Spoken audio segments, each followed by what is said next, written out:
Le mot trigonométrie vient en fait du grec.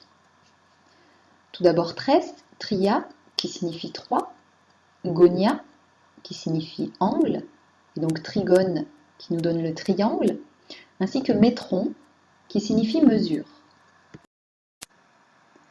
La trigonométrie est une partie des mathématiques qui établit un lien entre les mesures des angles d'un triangle rectangle et les longueurs de ses côtés.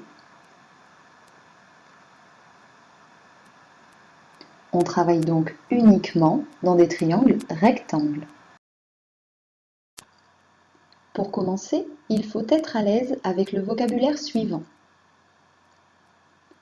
Hypoténuse, côté adjacent, côté opposé. Mais si ce n'est pas le cas, pas de panique. Voici quelques rappels. Dans un triangle rectangle, le plus long côté, celui situé en face de l'angle droit, se nomme l'hypoténuse. Ensuite, intéressons-nous à l'angle marqué en orange sur la figure. Un de ses côtés, repéré en rouge sur la figure, est l'hypoténuse. Son second côté est appelé le côté adjacent, repéré en vert. Le troisième côté du triangle, situé en face de l'angle orange, se nomme le côté opposé et on le repère en bleu.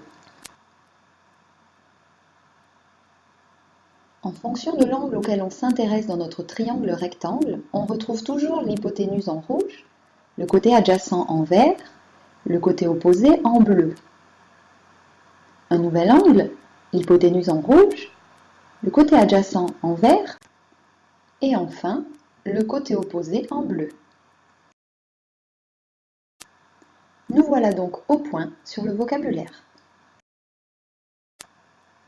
La trigonométrie peut tout d'abord permettre de calculer la longueur d'un côté lorsque l'on connaît la mesure d'un angle et la longueur d'un côté, ici en mauve, ou de retrouver la mesure d'un angle lorsque l'on connaît les longueurs de deux côtés. Pour cela, il existe 3 expressions que l'on utilise en fonction des données et de ce que l'on cherche. Le cosinus d'un angle, le sinus d'un angle et la tangente d'un angle. Le cosinus d'un angle est le rapport des longueurs du côté adjacent et de l'hypoténuse. Le sinus d'un angle est égal au rapport des longueurs du côté opposé et de l'hypoténuse. Enfin, la tangente d'un angle est égale au rapport des longueurs du côté opposé et du côté adjacent. Maintenant que tout est plus clair, il va falloir se lancer sur les exercices en classe. Au travail! Created using Powtoon.